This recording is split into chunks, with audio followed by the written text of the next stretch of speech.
लेकिन बदले में हमारे ग्रामीणों का क्या विकास हुआ वो हम आप सभी जानते हैं। और ये राज को पाने में हमारे अगुआ लोगों को लगभग 40 साल लग गया इस राज को अलग करने के लिए। फिर हम लोगों ने भी सोचा ये तो राज गलत लोगों के हाथ में चला गया। फिर 2019 में हम लोगों ने भी पूरा कमर कस करके ये चुनाव लड़ने का काम किया और आप लोग के आशीर्वाद से उस 20 साल के इस जमात को हम लोगों ने उखाड़ फेंकने का काम किया और सरकार बनाया। कभी आप लोग सोचते थे कि आपके गांव में पदाधिकारी जाएंगे? कभी आप सोचते थे बीडीओ, सीओ, डीसीएसपी आपके गांव में कभी जाएगा? इंजीनियर जाएगा? कर्मचारी जाएगा? अभी भी कई ऐसे हमारे गांव के लोग हैं जो कभी ब्लॉक ऑफिस नहीं देखा। बीडीओ कौन है कभी नहीं देखा, सीओ कौन है कभी नहीं देखा, डीसीएसपी तो बहुत बड़ी बात है। लेकिन आज इस राज्य में गांव गांव में, पंचायत पंचायत में जहां सड़क नहीं है, आने जाने का रास्ता नहीं है, वहां पर भी पदाधिकारी या तो ट्रैक्टर में जा रहा है, या तो मोटरसाइकिल में जा रहा है, या तो बैलगाड़ी में अपना ऑफिस का लैपटॉप, कंप्यूटर और प्रिंटर लेकर के और आपकी समस्या का समाधान कर रहा है। 2021 में जब हम लोगों ने शिविरें लगाई तो 35 लाख आवेदन हमें मिले। दूसरा बार 2022 में जब शिविर लगाया तो 55 लाख आवेदन मिले। तो आप अंदाजा लगाइए 35 लाख और 55 लाख कितना हो गया? 1 करोड़ के लगभग समस्या हमारे गांव के अंदर में है। जब इतनी संख्या हमने देखी, जब हमने इसकी संख्या देखी तो हम अपना माथा पकड़ लिए कि भाई 1 करोड़ समस्या अभी भी गांव में है, तो 20 साल में सरकारों ने क्या किया? इससे स्पष्ट होता है कि हमारा ब्लॉक कार्यालय काम नहीं कर रहा था, हमारा जिला कार्यालय काम नहीं कर रहा है, और इसी वजह से इतनी समस्या आकर खड़ी है। लेकिन ये कार्यक्रम के माध्यम से हमें कई आश्चर्यजनक सवाल भी देखने को मिला और कई समस्याओं को समाधान करने में भी हमें एक मार्गदर्शन मिला। हम इससे अंदाजा लगाने लगे कि हमें कौन सा काम पहले करना चाहिए, कौन सा काम दूसरे नंबर में, कौन सा काम तीसरे नंबर पर। एक सूचीबद्ध तरीके से, एक योजनाबद्ध तरीके से हम लोग आगे बढ़ने लगे।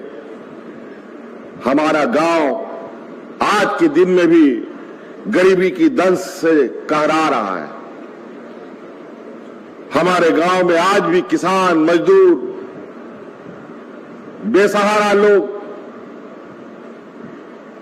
बहुत बड़ी संख्या में। पहले जब हम लोगों ने आवेदन का उस समय छंटनी शुरू किया तो सबसे अधिक गांव में वृद्धा पेंशन, विधवा पेंशन, विकलांग पेंशनों का आवेदन मिला। और इतना संख्या मंत्री जी ने बताया आपको 20-22 लाख से अधिक।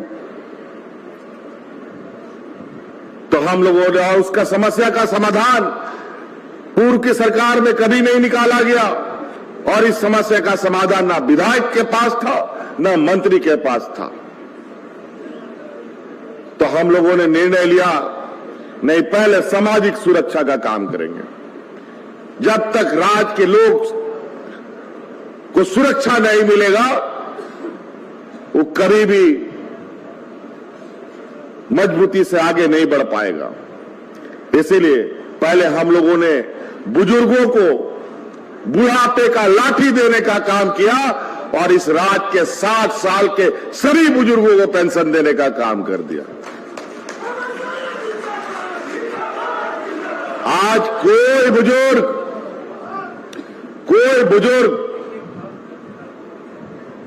वृद्धा पेंशन के बगैर नहीं है।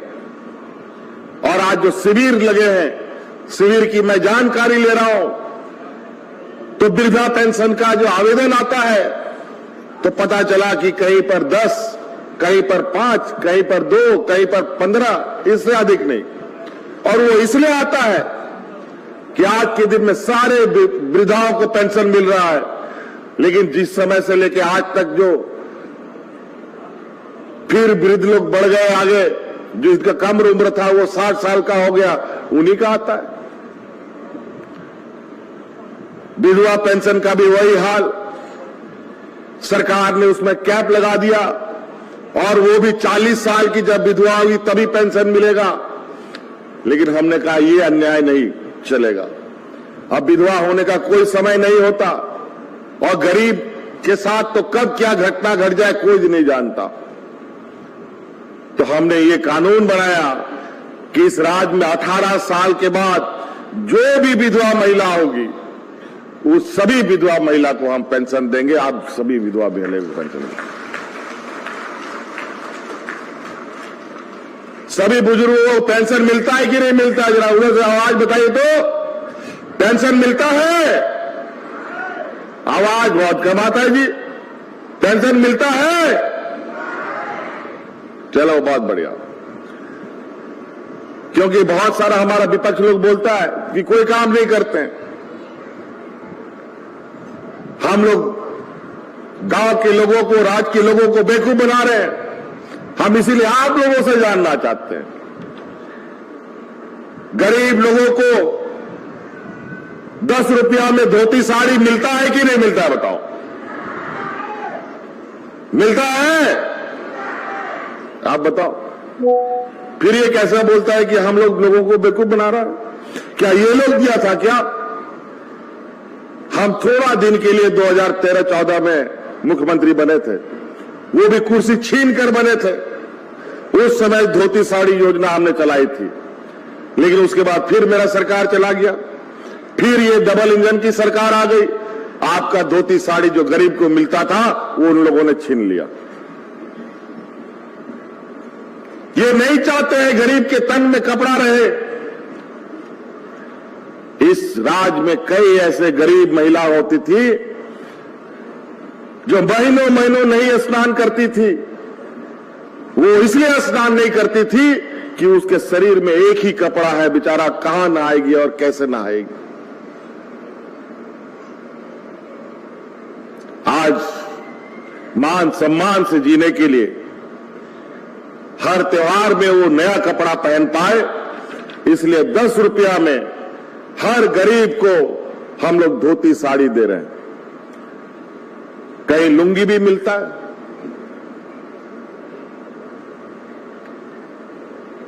हमारी हर वो सोच जो हमारे ग्रामीण क्षेत्र में रहने वाले लोगों के लिए है, वहां किसानों के लिए, आज के दिन में किसान भगवान भरोसे ही जीता है।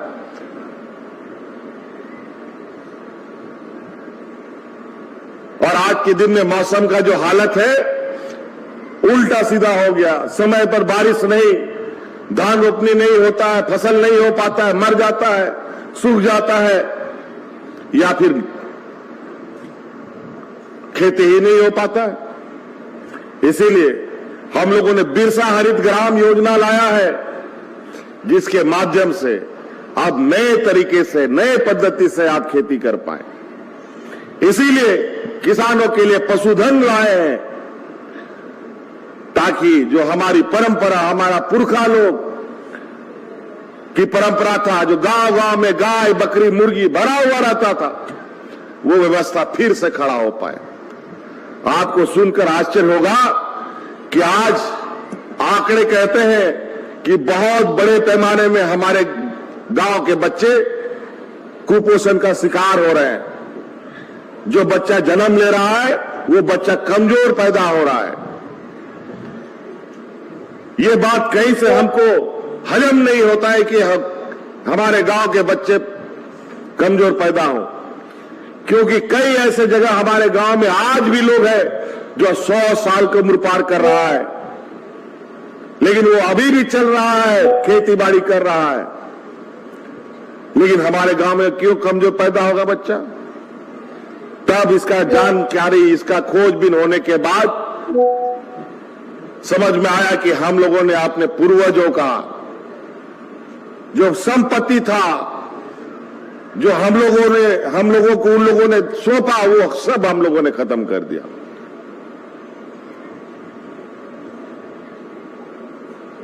गांव के जानवर खत्म हो गए, गांव का बकरी, मुर्गी, सुअर सब खत्म हो गया।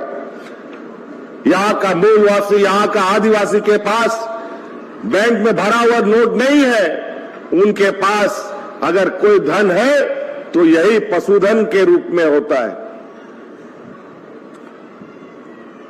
गाय, बकरी, इसी को हम लोग पशुधन बोलते हैं। इसी को पाल पोस कर, बढ़ाकर, बेचकर इलाज भी कराते हैं, बच्चों को पढ़ाते भी हैं और घर द्वार भी चलता है। और जिस घर में खाने के लिए मांस, मछली, पीने के लिए गाय का दूध हो, उस घर में कभी भी कुपोषण बच्चा पैदा नहीं हो सकता। लेकिन अब गाय नहीं है, बकरी नहीं है, मुर्गी नहीं है, तो पौष्टिक अनाज मिलेगा कहां? और स्थिति ये आ गई देश के अंदर कि आज लोगों को सरकार के राशन पर जीवित रहना पड़ रहा है। और ये स्थिति हो गई, और ये एक दिन के बना हुआ स्थिति नहीं है। ये बरसों से धीरे धीरे इस देश के आदिवासी, दलित, पिछड़े, गरीब को समाप्त करने की एक कार्य योजना चल रही है। आपको याद होगा 2019 के पहले इसी सिमडेगा, कोलेबिरा और गुमला क्षेत्रों में लोग राशन कार्ड हाथ में लेकर के भूख से मरा है। हम उनके गांव गए, उनके घर गए,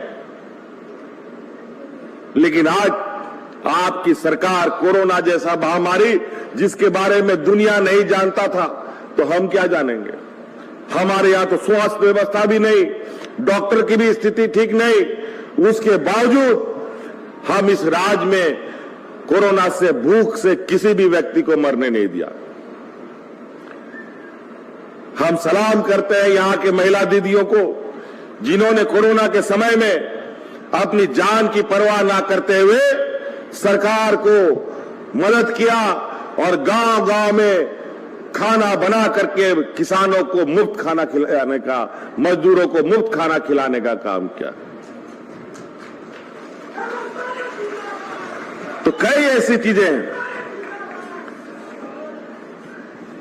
योजनाएं बहुत हम लोगों ने बनाई, और ऐसी योजना बनाई कि हमारे गांव मजबूत हो, हमारे किसान मजबूत हो, हमारे मजदूर मजबूत हो, हमारे आने वाली पीढ़ी सुरक्षित हो। क्योंकि हमारा इस राज्य का अगर विकास का अगर कहीं पैमाना है तो मुख्य रूप से जो जड़ें हैं हमारा गांव है। अगर गांव मजबूत होगा तो हमारा राज्य अपने आप मजबूत होगा और अपने आप फलेगा फूलेगा। आज इसीलिए किसानों के लिए बिरसा हरित ग्राम योजना, पशुधन योजना, दीदी बाड़ी योजना, फूलो झानो योजना हम लोग चला रहे हैं। पढ़े लिखे नौजवानों के लिए, कम पढ़े लिखे नौजवानों के लिए और नहीं पढ़े लिखे नौजवानों के लिए भी मुख्यमंत्री रोजगार सृजन आपके लिए हम लोग लाए हैं। कोई भी नौजवान स्वरोजगार काम करना चाहता है, कोई दुकान खोलना चाहता है, कोई नाई की दुकान चलाना चाहता है, कोई राशन दुकान चलाना चाहता है, कोई जूता चप्पल कपड़े का दुकान चलाना चाहता है, रेस्टोरेंट चलाना चाहता है, टेंट हाउस चलाना चाहता है, गाड़ी भाड़ा में चलाना चाहता है, तो उसके लिए जो आपके पास पूंजी नहीं है वो पूंजी सरकार आपको देगी और आप अपना काम शुरू कीजिए।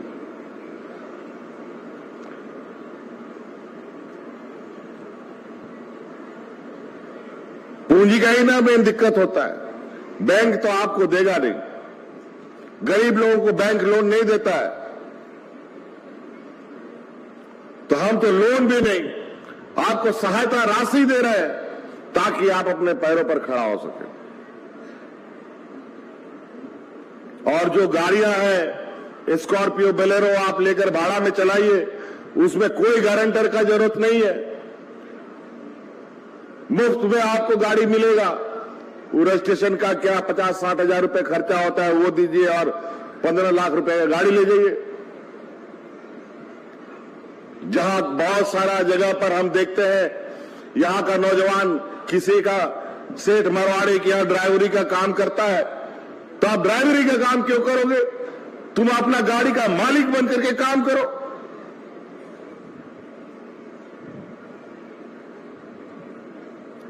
तो कई ऐसी चीजें हैं। इसके अलावा सावित्रीबाई फुले योजना आपको मालूम होगा, हमारी बच्चियों के लिए हम लोग चला रहे हैं।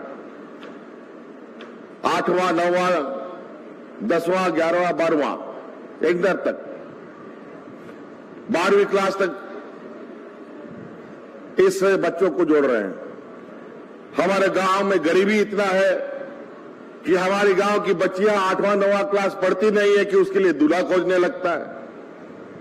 अब आप छोड़ दीजिए इस काम को, बच्चियां पढ़ेंगी लिखेंगी तो आने वाला पीढ़ी मजबूती के साथ अपनी लड़ाई लड़ेगा। इसलिए आप बच्चियों को पढ़ाने के लिए सावित्रीबाई फुले की योजना हम लोगों ने शुरू की, और जब 12वां क्लास पढ़ेगा पूरा कर लेगी और आगे इंजीनियर, डॉक्टर, वकील, पत्रकार बनने के लिए अगर उसको पढ़ाई करना है और उसके लिए जो भी खर्चा होगा अब सरकार देगी। आपके लिए कानून हमने बना दिया।